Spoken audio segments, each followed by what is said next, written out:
She handed over an ID card so worn it looked like it belonged in a war museum. The young deputy laughed. "This thing expired before I was born," he joked. But when he scanned it, just to watch it fail, the building locked down. Alarms howled, and a golden emblem appeared not seen in decades from a unit that never officially existed. The woman they mocked wasn't just a veteran. She was the last living member of Ghost Company 7, an off-book unit so classified 5 of its 6 operatives died without names. Want to know what happened when the sheriff recognized the symbol? Hit subscribe, and tell us in the comments where you're watching from. The courthouse gate in Dunawatch creaked open with that tired groan of old iron, the kind that had echoed through the same dusty street every weekday morning since long before half the folks in this town were born. Sunlight spilled across the gravel walk, catching on the windshields of 2 sheriff vehicles parked at angles like sleeping sentinels. The September air still held the chill of early autumn, but heat was already building in the Windry, silent, impatient. Kiona Ward stepped through the gate like someone who didn't need to announce her presence. She wore jeans, sun-faded at the knees, boots with worn soles but polished tops, and a sun-bleached olive-drab jacket zipped halfway up. Tucked low over her silver-threaded hair was an old cavalry-style patrol, cap-creased, familiar, not for show. Her hands were bare, weathered, strong. One held a manila folder with a faded government seal stamped in the corner. The other gripped the strap of a duffel slung over one shoulder. She walked without hurry, not from age, but from discipline. Every step was measured, the practiced rhythm of someone who'd long learned to conserve energy like rations. A faint limp in her right leg gave her stride a quiet determination, not enough to invite pity, but just enough to make you look twice. She reached the outer checkpoint, where 2 deputies leaned lazily against the scanner station, treating it like just another slow morning in a forgotten county. Deputy Emmett Rourke, 26, still growing into the shape of his uniform, adjusted his mirrored sunglasses and gave her a glance that was more reflex than curiosity. Next to him, Carter Bell, even younger, cradled a coffee he clearly didn't need. "Morning, ma'am," Emmett said, the tone casual, practiced. "You here for the clerk's office?" Kiona stopped in front of the desk and set the folder down without a word. Her eyes flicked toward the scanner, then back to Emmett. "What's this?" Carter asked, already grinning as he reached for the folder. Inside was a single ID card. It was laminated, slightly warped from years of heat and pressure, and the edges had curled just enough to make it feel more like a relic than a credential. The photograph was black and white. The seal on the card was unfamiliar. The clearance code was marked in red, not blue. There was no expiration date. Carter held it up. "This looked like it came out of a time capsule." "Bet it expired before I was born," Emmett muttered. He took it, flipped it over, squinted. "What even is this, some kind of old VA badge?" Kiona said nothing. She didn't flinch, didn't roll her eyes. Her stillness was so complete it almost made Carter shift in place. "Maybe she printed it off the internet," Carter joked, chuckling to himself. "Got to admire the effort." Emmett grinned and held the badge like it was an antique coin, then reached for the scanner beside the desk. "Let's see if the ghost of this thing still scans." Kiona's gaze never left the terminal. Her eyes were steady, calculating, but something behind them had gone sharp. The card passed under the red scanner light once, twice. The screen blinked. "Unrecognized format. Please retry." "Called it," Emmett said, smirking toward Carter. But then, the scanner made a second sound. Not the short electronic beep they were used to, but a longer tone, one that clicked low and mechanical. Then the screen went black. Carter straightened up. A second later, the terminal lit up again, this time with a rotating gold emblem, a downward-pointing black triangle encased in a circular seal. No department name, no instruction, just a symbol no one in that room had ever seen. And in the space of 3 seconds, the scanner began to hum. The lights over the hallway flickered, and down the corridor, a single amber alert bulb started blinking behind the glass wall of the records room. Kiona didn't move. But in that moment, the morning had stopped being normal. And the two deputies were about to learn that some IDs don't expire. Some of them just sleep.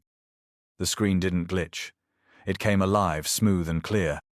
A black triangle turned slowly inside a gold circle, like a symbol from a military badge. Simple, sharp, and serious. Then big red letters appeared. Omega Red Protocol initiated. Access classified. Ghost Company 7. It didn't look like a normal scan. It looked like something only a few people were ever meant to see. Deputy Emmett Rourke leaned in, expecting a system error. The screen pulsed once. Then came the sound. A shrill alarm pierced the hallway, too sharp to be part of any local alert. Half a second later, a deeper tone followed, steady and ominous, like something starting to turn beneath the floor. From behind the main entrance, the magnetic doors slammed shut, locks engaging with a heavy metallic clunk. The overhead fluorescents dimmed. Red emergency strobes began flashing slowly down the hallway, casting long, shifting shadows across the marble floor. "What the—" Carter Bell's voice cracked as he stepped back from the scanner. Emmett stared at the terminal. This isn't supposed to happen." Court clerks poked their heads from side offices. A paralegal dropped a tray of paper cups. Phones rang one sound, then cut out entirely, replaced by a dull buzz. Kiana didn't move.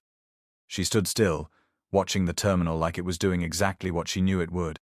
From deep in the courthouse's rear wing, a man's voice yelled, "Why are the fire doors closing? Who initiated protocol lockdown?" "We didn't," Emmett shouted, trying to stay in control. "We just scanned an old ID, card some kind of military thing." "Not just military," Carter whispered, eyes still locked on the screen. "What's Ghost Company 7? Emmett glanced at him. "You think I know?" Then came the voice. From the ceiling speaker overhead, clear and without static. "All personnel. Lockdown is now active. This is not a drill. Repeat. This is not a drill. Maintain current positions. Do not override system protocols." The tone that followed was short, blunt. Not meant for civilians, not meant for county personnel. The building, once full of bureaucratic clatter, fell, completely silent. Kiona's eyes never left the emblem. It was rotating faster now. Another message appeared. "Active. Operative detected. Notify Command Authority Code, Echo 7, live." Then the screen locked completely. No keyboard response. No input access. The terminal hummed low, almost like it was breathing. Carter's voice dropped. "We triggered something. Classified." "I thought she was just—" Emmett shook his head, eyes wide. "I thought she was just some woman with bad paperwork." The courtroom supervisor rushed over, flanked by two admin clerks. "What did you do? What's that on the screen?" "We scanned her ID," Emmett said. "That's all." The supervisor leaned in, squinting at the gold emblem, then stepped back, suddenly pale. "You need to call Sheriff Boone," he said quietly. "Now." Kiona slowly turned her head toward the deputies. There was no anger in her face, no fear either, just the stillness of someone who'd been through worse. Someone who understood chaos and how quickly it could turn on the unprepared. "You shouldn't scan things you don't understand," she said. Calm, steady, final. Somewhere down the corridor, a steel shutter slammed down over the archive room, loud enough to rattle glass. Another warning light lit above the main junction box. Radios across the building started chirping encrypted channels only. And through it all, Kiona remained exactly where she was. As if she'd known this moment would come. As if she'd spent years not needing the world to recognize her. Because it would, eventually, whether it was ready or not. Sheriff Silas Boone was already up when the first alert hit the comms channel. He'd been reading the morning report in his office, sipping black coffee brewed too strong and left too long. The old wood walls of the Dunawatch courthouse creaked like they always did in the desert wind. Nothing in that building had changed in 50 years except the ghosts who passed through it. When the scanner at the south gate lit up red, followed by a full security lockdown alert, Boone stood up without a word. He reached for his hat, slid his Colt into the belt holster he hadn't needed in months, and walked out with the kind of pace that made deputies straighten up just hearing his boots in the hall. Outside, the main entryway was already surrounded. Deputies froze mid-step as the red glow bathed the corridor, and the metal detector's screen flickered black background, white emblem burning through like a brand. A cracked skull, 2 crossed blades, and a barely legible insignia that hadn't been seen publicly in over 20 years. Ghost Co. 7. Boone stopped. Just stopped. It was like seeing a photo you'd buried in the back of a drawer, one you swore you'd never open again. A name he'd only whispered once in the dark to a dying friend. He didn't speak, just stared. Then he blinked, hard, and turned to the room. Clear the corridor, now. His voice wasn't raised, but it cracked like a rifle shot. Deputy Emmett Rourke, still holding the scanner tablet in one shaking hand, swallowed hard. "Sheriff, we didn't mean she came in with just an old ID, thought it was fake." Boone cut him off with a glance. Not anger, not even frustration, just the cold stare of a man who'd seen what others hadn't, what they couldn't. "Is she still standing there?" "Yes, sir," Carter Bell answered, quieter than usual. "Hasn't moved. Not once." Boone stepped forward. The door slid open, sensors still malfunctioning from whatever old clearance that emblem had just woken up in the courthouse database. The air inside the checkpoint room was heavy like a storm had passed but hadn't yet left. And there she stood, Kiona Ward, in a sun-faded army ball cap, boots worn smooth at the heel, hands at her side, posture unbent. Their eyes met. 20 years peeled away in a flash. Boone saw a woman half buried in ash and blood, dragging 2 wounded men across a dirt airstrip outside Fallujano Patch. No rank, just that same cracked skull burning on a black sleeve. He saw her throw a signal flare into the air without blinking, though they were surrounded. He saw her aim and hold the line until the evac bird came. He never got her name. Until now. "Everyone out," Boone said, voice low. "This room's closed." "But Sheriff," Emmett started again. I said out. This time, no one argued. Kiona gave a slight nod in thanks, but in recognition. Not just of Boone, but of something deeper. A man who remembered and chose silence over spectacle. As the deputies backed out, Boone lingered a few feet from her. "I never forgot what happened at the airstrip," he said. She didn't respond, didn't need to. "I don't know how many of you are left," he added, glancing briefly at the still glowing terminal. "Just one," she said. It landed like a stone in the center of the room, and stayed there.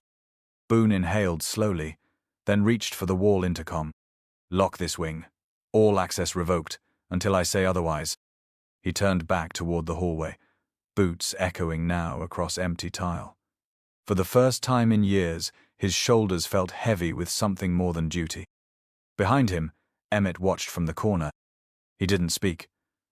But something in his face shifted like a boy, realizing the old stories weren't just stories. Like someone who'd just seen a ghost and knew now it was real. The courthouse fell into an unnatural hush. Doors that once swung open with lazy hinges were now sealed shut. The usual buzz of a Monday morning copy machines, courthouse clerks, even the distant hum of the air conditioner had vanished. Silence had claimed the building like fog. Sheriff Boone stood just outside the secure corridor, arms folded, boots rooted in memory. From the far end of the hallway came the distinct sound of polished shoes and deliberate pace. Chief Nowell. He moved like a man who'd lived through 10 more administrations than he let on. His face was unreadable, weathered, and his crisp suit seemed out of place in a building where boots and badges did the talking. In his left hand, he carried a flat, dark leather case. Government issue. Unmarked. The moment he stepped past Boone, Emmett Rourke instinctively moved aside. He didn't know who this man was, but the quiet in Boone's posture told him to shut up and get out of the way. Inside the checkpoint chamber, Kiona hadn't moved. Chief Nowell stopped in front of her. Looked up, he was shorter by a few inches and gave a slow nod, not in greeting, but in recognition. "I never expected to see this clearance again," he said. He opened the case. Inside was a single document. Thick, worn, sealed with a crest no longer in use. Department of Defense. Special Access Division. The top sheet was stamped in faded red. Level 9. Classification. Ultra-compartmentalized. He spoke without raising his voice, but every word cut through the room.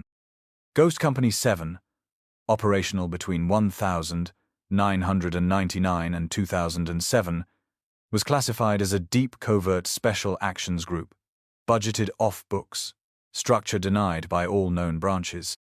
He turned to Boone. The unit was disbanded following Operation Duskwatch. All remaining records were erased. All living members presumed Kia. No official commendations were issued. No burial sites recorded. Nawel paused, then tapped the second page. Except one name. His finger landed on the line. Kiana M. Ward. Unit. Last Echo. Status. Active. Non-operational. A sharp inhale broke the silence. Carter Bell, still in the hallway, stared as if he were seeing a ghoster, the end of a lie he didn't know he'd believed.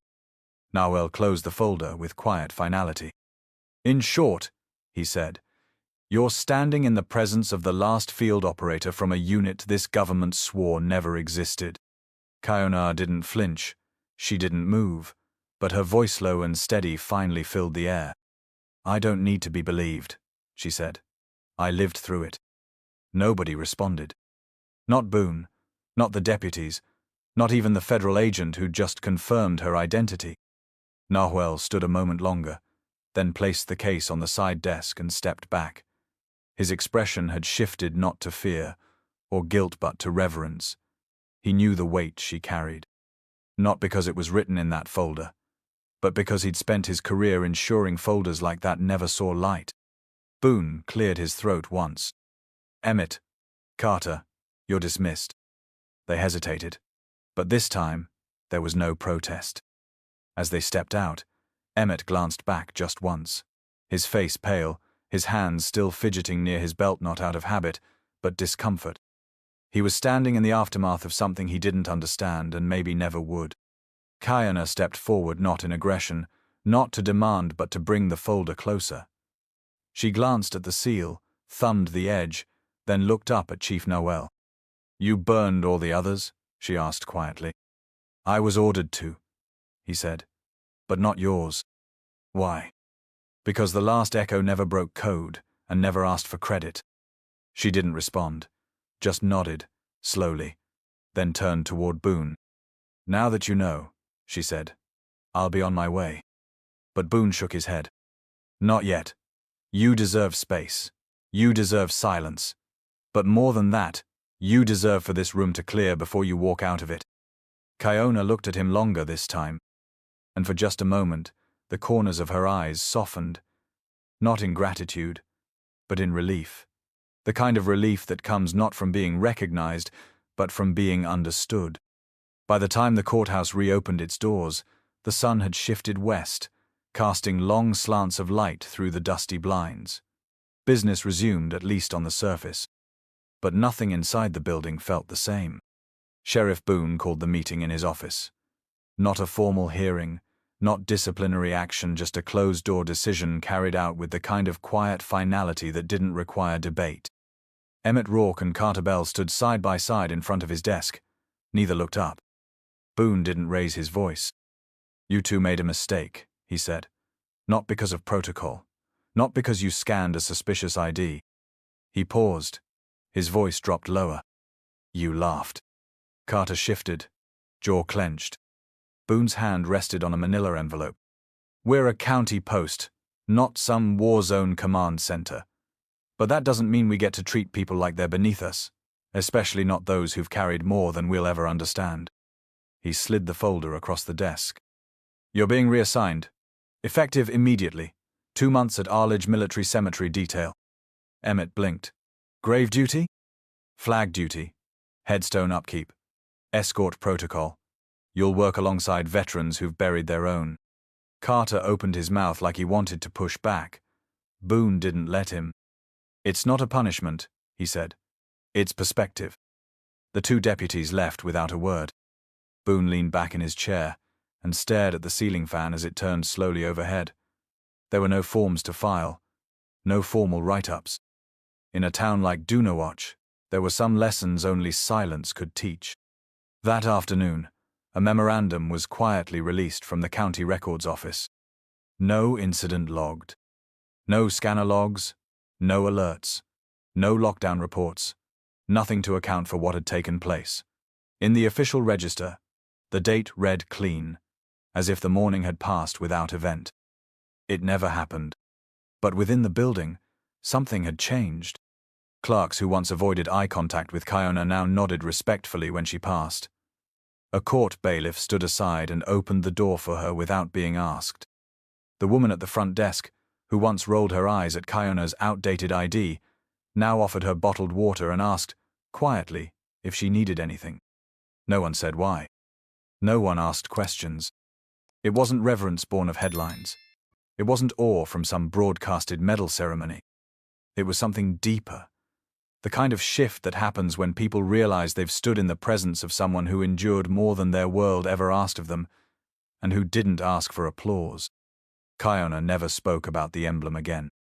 She returned twice more that week, once to sign a civil document, once to quietly observe a hearing about veterans' access funding.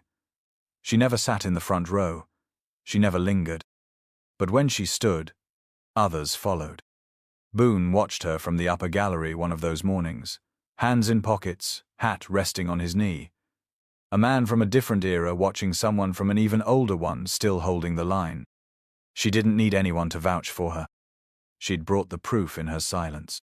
And in that silence, the town, or at least the men who wore its badges, began to carry something new. Not guilt, not shame, just the weight of knowing. The knock came just after sunset. Not loud, more a courtesy than a request. Sheriff Boone didn't look up right away. He knew it was her. The day had been long, but the office remained lit desk lamp casting a soft cone of amber across old papers and older regrets.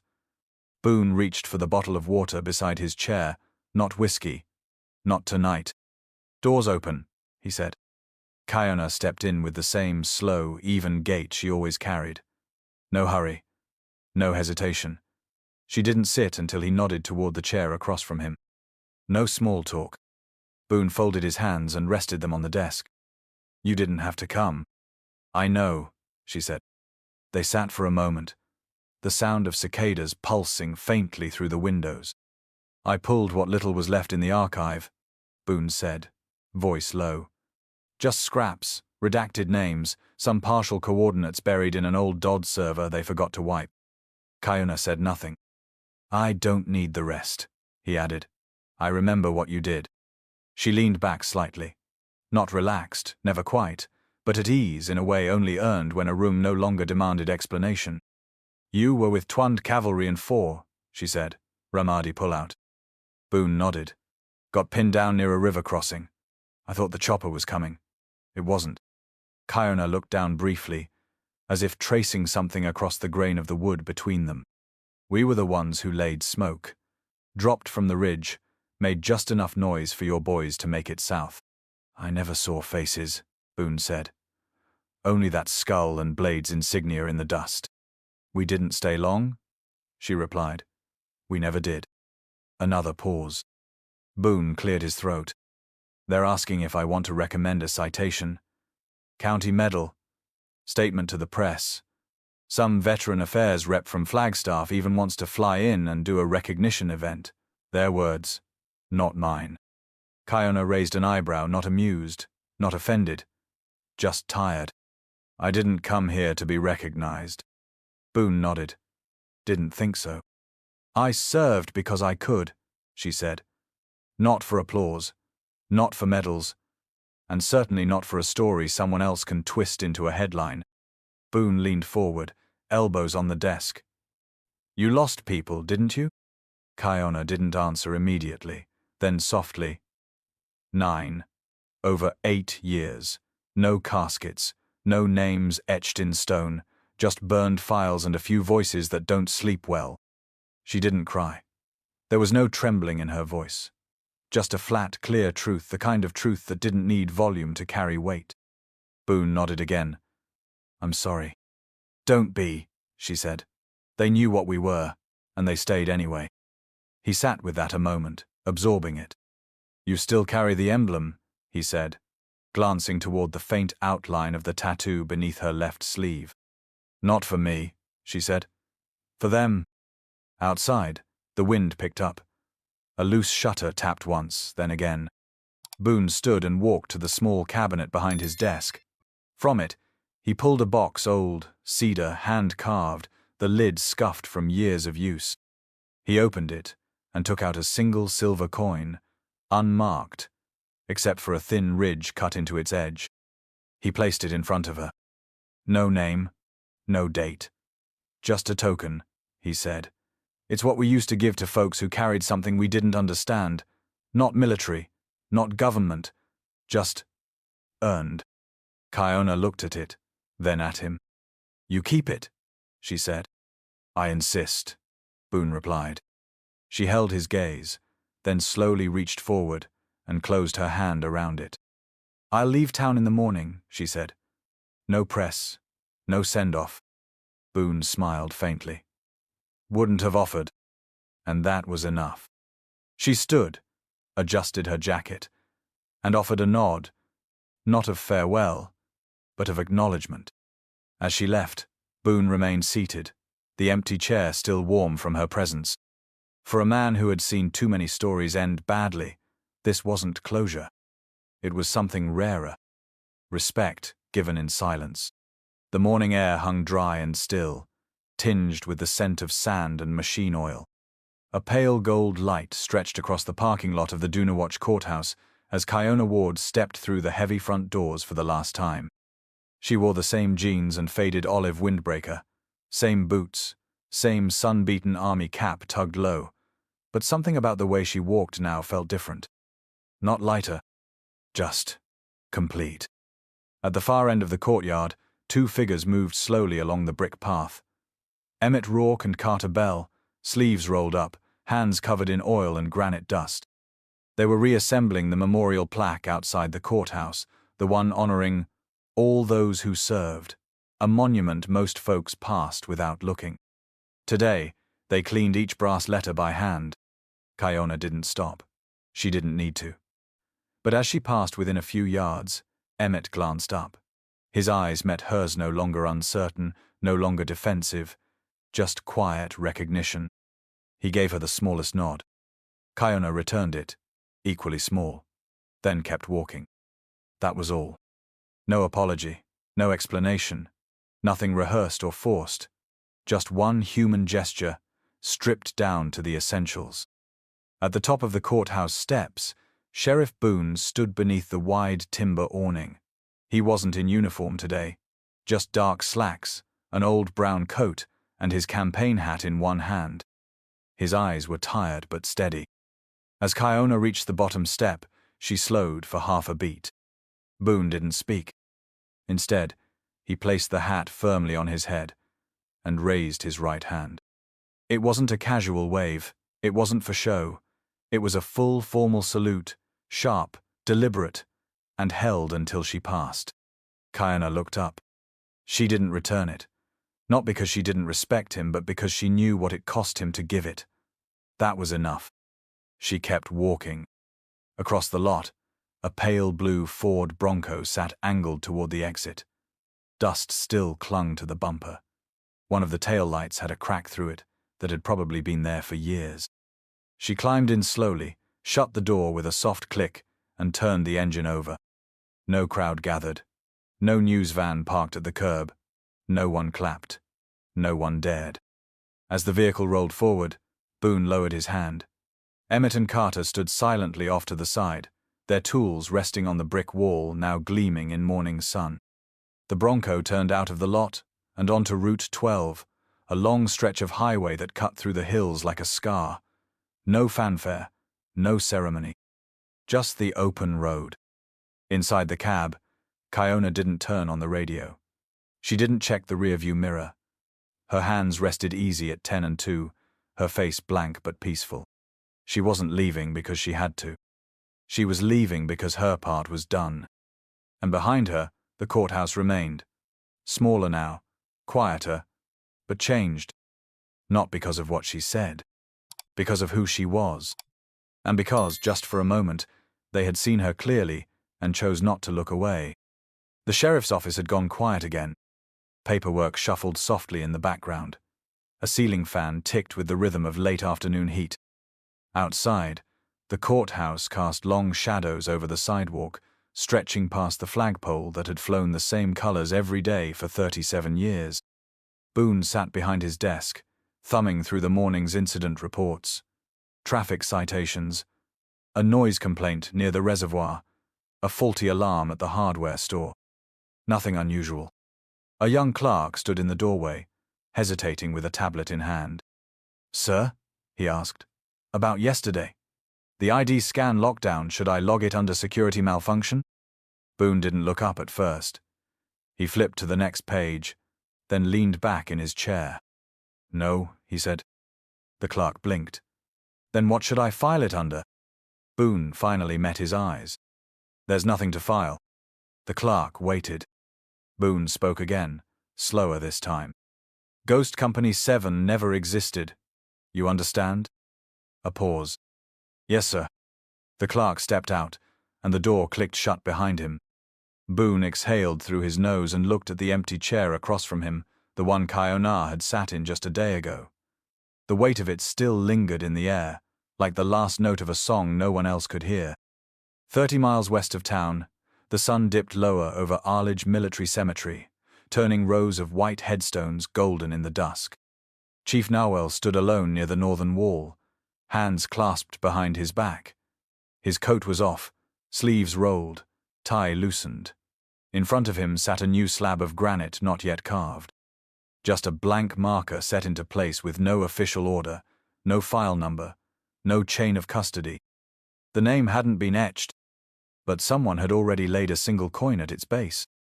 The only thing on the temporary tag, pinned discreetly to the side of the stand, were 3 words typed in courier font. Kayona Ward, last echo.